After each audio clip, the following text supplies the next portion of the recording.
Finn's News, in cooperation with Ace Per Head, presents The Tape Don't Lie about number 17. Ryan Tannehill. Some fans love him, some fans hate him. But that's the beauty of tape. Tape doesn't lie. I decided to break down the Seattle game to see exactly how did he play, without any love, without any hate. So let's take a look. These first two pass plays are easy to diagnose. They're pre-scripted pass plays, screen passes behind the line of scrimmage to Landry. Only problem here, and it's not Tannehill, is that Stills has a big problem blocking. On this third passing play, Seattle's in zone, and all the eyes are reading the quarterback. All that is except the defender on Stills, who's managed to turn him around. Tannehill goes through his progressions, hits Stills for a 2-yard comeback. Not much to say on this fourth pass play. It's an easy one. We all remember it. The big play to Foster. Tannehill wins this one. This play has two breakdowns. Bad ball placement and bad blocking. Again, Stills fails to block, and Tannehill puts the ball behind Landry, causing Landry to have to take a few steps to regather himself. Jordan Cameron fails to get enough depth on his route. He turns it too short, makes the reception, but falls a few inches too short. This one is on Cameron. This is another unforgettable play, but not for the right reasons. Stills drops the ball. Tannehill makes the right read, drops the ball imperfect, should have been a touchdown. On this eighth pass play, Tannehill looks to his first progression, which is Jordan Cameron. He's covered, but before he can continue through the rest of his progressions, he's sacked. Tunsil fails to swap with Albert. This is on Tunsil. Less than 3 seconds. Against a 4-man rush, this is unacceptable. This pass play is third and long. It's nothing more than a dump off to get better positioning on the punt. It's a net neutral play. No one wins. This 10th pass play is a tough one. It's tight coverage, but it's in the end zone. It comes very close, but not close enough. This is the kind of throw that fails quite often, more often than not. But a top 5, even a top 10 quarterback needs to make this.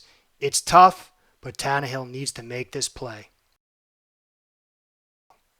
Tannehill goes through his progressions. There's no place really to go. The one place he can go, it's a tough fit. He makes it through, and Stills can't hold on to it. This, just like Tannehill's last pass play, is a tough one, but he needs to make it.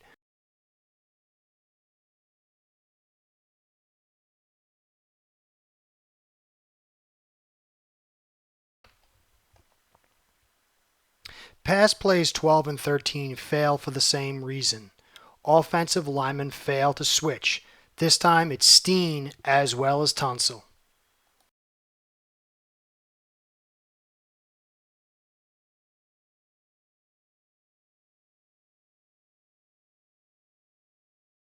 This pass play becomes a drive killer. Jordan Cameron fails to hold on to the ball. Tannehill puts it in the perfect spot to keep it away from the defender. He just can't hold on to it.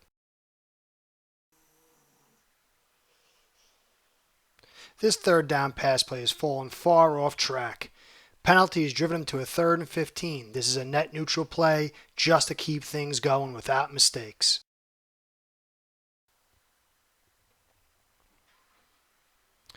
Tannehill goes through his pass progressions. 1, 2, 3, and then he's dropped. This is just a covered sack. It's good defense, and maybe if anything, you can lay the blame on Albert and the offensive line. This is another third down that's far off track. It's 3rd and 15 due to the sack. They're just looking to make some yards, punt the ball, and keep the game moving. You could complain that maybe they're not being aggressive enough, but against a top-rated secondary like this, they were probably wise. This is a designed rollout to Cameron, but due to the lack of a running game, the linebacker doesn't bite and chases down Tannehill, who must throw it to Cameron early instead of throwing it deeper to the wide receiver. More bad blocking. This time it's Foster.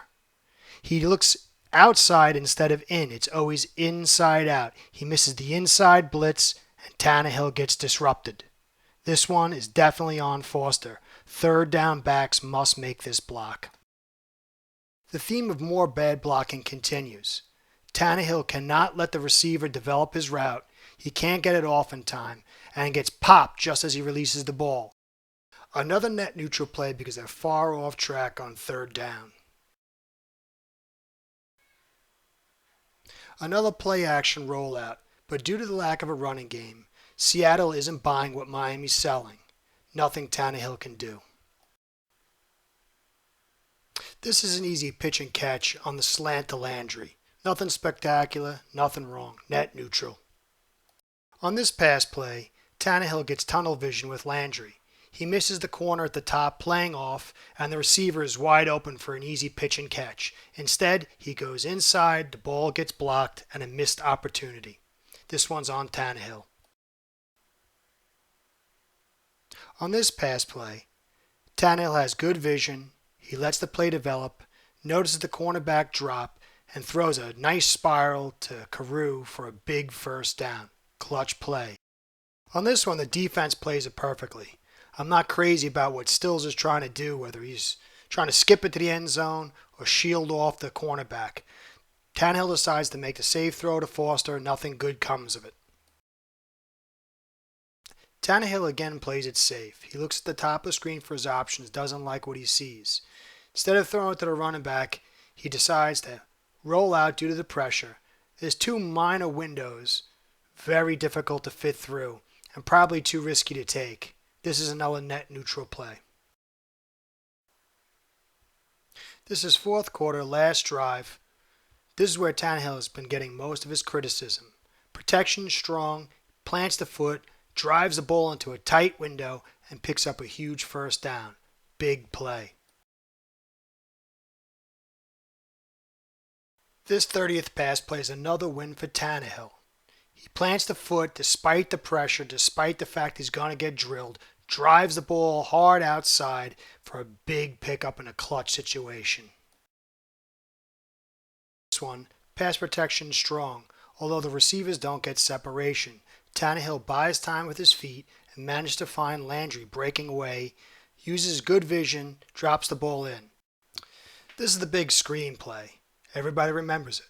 Great play call, nothing spectacular on Tannehill's part. Net neutral. On this one, Tannehill's in the red zone again. He has a difficulty finding wide receivers that are open. Bounces around, eventually decides to throw the ball away. This could be blamed on receivers not being able to get separation, bad play calling, or good defense. You take your pick. I'm going to choose good defense. I'm not going to sit here and tell you that I think my scorecard is perfect. I'm sure you and I will have a difference of opinion. But after taking a critical look at this film study, I think it's readily apparent that there are greater mitigating factors to the output of the offense of the Miami Dolphins than the play of Ryan Tannehill.